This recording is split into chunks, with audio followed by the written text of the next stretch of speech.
ہمیں بعض لوگ نصیحت کرتے ہیں، کہتے ہیں کہ تم سخت زبان استعمال کرتے ہو، تم تخریب کاری کرنا چاہتے ہو، تمہیں دعوت کے انداز میں بات کرنی چاہیے، کہتے ہیں یا نہیں کہتے؟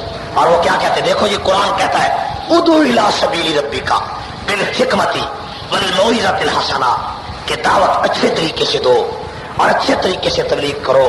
تمہیں ادعو الی سبیل ربک کی آیت تو نظر آتی ہے، تمہیں قرآن کی یہ آیت کیوں نہیں نظر آتی جس میں قرآن نے کہا یا ایھا النبی جاہد الکفار والمنافقین واغلظ علیہم، واغلظ علیہم، کہ اے نبی کافروں سے جہاد کرو، منافقوں سے جہاد کرو، واغلظ علیہم، اور ان کے بارے میں سختی کرو۔ یا ایھا النبی جاہد الکفار والمنافقین واغلظ علیہم، واغلظ علیہم کا کیا معنی؟ سختی۔ مولانا عبد الکریم ندیم صاحب نے ترجمہ کیا کہ تن دیو، معنی کا حاصل یہی بنتا ہے، توجہ ہے؟ تمہیں یہ تو نظر آتا ہے ادعو الی سبیل ربک بالحکمہ، حکمت سے بات کرو، کہتے جی کسی کافر کو کافر نہ کہو۔ میں نے کہا کہ کافر کو کافر کہنے کا سبق اللہ کے قرآن نے دیا ہے، یہ انداز ہم نے قرآن سے سیکھا ہے کہ قرآن نے اپنے پیغمبر سے کہا کہ قل یا ایھا الکافرون لا اعبد ما تعبدون، اے پیغمبر کہہ دے اے کافرو میں نہیں عبادت کرتا اس کے جس کی تم عبادت کرتے ہو، اور آخر میں کہا لکم دینکم ولی دین، تمہارا دین علیحدہ ہے ہمارا دین علیحدہ ہے، یہ قرآن نے کہا۔ اور میں آپ سے سوال کرتا ہوں، کہتے ہیں جناب ایسی بات نہ کرو جس سے کسی کا دل دکھتا ہے، یہ بات کہتے ہیں کہ؟ لیکن میں آپ سے سوال کرتا ہوں، مکے کا سردار تھا، کون تھا بلا؟ ابو جہل، اس کا کیا نام تھا؟ ابو جہل نام نہیں تھا، اس کا نام تھا عمرو بن ہشام، اس کا کیا نام تھا؟ اور اس کی کنیت تھی ابو الحکم۔ ابو الحکم کا معنی فیصلہ کرنے والا، دانائی والا، دانش والا، یہ ابو الحکم کا معنی ہے۔ لیکن جب وہ ضد پہ اتر آیا تو ساری دنیا کے سردار پیغمبر نے کہا یہ ابو الحکم نہیں ہے، یہ ابو جہل ہے۔ تو جب محمد مصطفیٰ نے سردار مکہ کو ابو جہل کہا، اس کا دل دکھا تھا یا نہیں دکھا؟ تو ہمیں کہتے ہو کہ تبلیغ ایسے کرو کہ کسی کا دل نہ دکھے۔ تو جب پیغمبر نے عمرو بن ہشام کو ابو جہل کہا تھا اس وقت اس کا دل دکھا تھا یا نہیں دکھا تھا؟ تم نبی سے بھی زیادہ فصیح و بلیغ بن گئے ہو کہ ہمیں روکتے ہو۔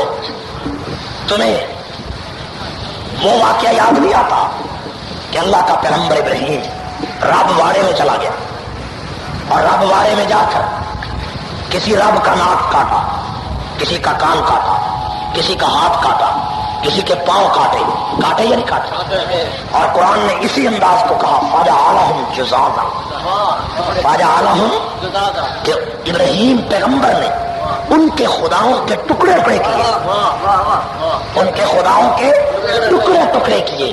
جب ان کے خداؤں کے ٹکڑے ٹکڑے پیغمبر نے کیے تو بتاؤ نبی کو نہیں پتا تھا ادعو الی سبیل ربک بالحکمت؟ تمہیں زیادہ جلدی پتا چلنے لگ گیا، تم نبی سے بھی زیادہ فصیح و بلیغ آ گئے ہو۔ ہر چیز کی ایک سٹیج ہوتی ہے، ہر چیز کی ایک موقع ہوتا ہے۔ 13 سال مکے میں پیغمبر نے دعوت دی، بلال کو تپتی ریت پہ لٹایا گیا، دعوت جاری رہی، سمیہ کے ٹکڑے کیے گئے، دعوت جاری رہی، لبینہ کی چمڑی ادھیری گئی، دعوت جاری رہی۔ لیکن جب کفر سر پہ چڑھایا، جب کفر بدماشی پہ اتر آیا، جب کفر شیطنت پہ اتر آیا، جب کفر دل پہ اتر آیا، تو وہی صادق و مصدوق پیغمبر جو 13 سال تک دکھ اٹھاتا رہا لیکن اس نے تلوار نہیں اٹھائی، تو اسی محمد نے بدر میں تلوار اٹھائی، اسی نے احد میں تلوار اٹھائی، اسی نے خندق میں تلوار اٹھائی، اسی نے حنین میں تلوار اٹھائی، اور 27 جنگوں میں آمنہ کے در یتیم نے تلوار اٹھائی۔ تو معلوم ہوا کہ جب کفر ضد پہ اتر آتا ہے تو پھر بدر ہوتی ہے، پھر احد ہوتا ہے، پھر خیبر ہوتا ہے، پھر حنین ہوتا ہے۔ پاکستان کی 42 سالہ تاریخ میں 40 سال 35 سال ہمارے علماء نے تبلیغ کی، یہ بتایا کہ ابو بکر سچا تھا، عمر سچا تھا، عثمان سچا تھا، علی سچا تھا، صحابہ نے کہا صحابہ سچے تھے، یہ تبلیغ تھی، یہ دعوت تھی، لیکن کفر آگے بڑھتا رہا، کفر آگے بڑھتا رہا، کفر بدماشی پہ اتر آتا رہا، حتیٰ کہ کفر اتنا آگے بڑھ گیا کہ کفر خانہ کعبہ پہ چڑھایا، کفر نے کعبے پہ حملہ کر دیا، کفر بازار میں آ گیا، کفر ننگا ہو کر آ گیا۔ تو جس وقت تبلیغ کا زمانہ تھا تو 42 سال میں 35 سال 36 سال تک علماء نے تبلیغ کی ہے، چوکوں میں کفر کو نہیں للکارا گیا، چوکوں میں دجل کو نہیں للکارا گیا، لیکن جب کفر زید پہ اتر آیا، کفر بدماشی پہ اتر آیا، کفر تشدد پہ اتر آیا، کفر ایران کے ڈالر پہ اتر آیا، کفر ایران کی سڑکوں پہ اتر آیا، کفر جب ریڈیو میں عام ہوا، ٹیلی ویژن میں عام ہوا، ایران کے اخباروں میں عام ہوا، تو اس کے بعد پھر بدر کا زمانہ آیا، پھر احد کا زمانہ آیا، پھر خیبر کا زمانہ آیا، پھر خندق کا زمانہ آیا، اور زمانہ اس کا کس نے دہرایا؟ حق نواز جنوی نے دہرایا۔ اور اس کے بعد مولانا حق نواز شہید نے اس کفر کو بازاروں میں ننگا کیا، چوکوں میں ننگا کیا۔ بولے والے مسلمان جو ایران کے انقلاب کو اسلامی کہتے تھے، میرے قائد نے ان کو للکارا، ان کو سمجھایا، او لوگوں یہ اسلام نہیں ہے، یہ کفر ہے، یہ دجل ہے، یہ فریب ہے، اس کو تخریب کاری کہا گیا، فساد کہا گیا۔ لیکن میرے قائد نے چونکہ اس کو جہاد سمجھا تھا، وہ جہاد کرتا رہا۔ اور صوفیوں، مولویوں، پیروں، چودھریوں، ہمیں نصیحت کی بات کہنے والوں، دعوت اور ہوتی ہے، جہاد اور ہوتا ہے۔ دعوت کا تقاضا اور ہے، جہاد کا تقاضا اور ہے۔ تم دعوت کی بات کرتے ہو،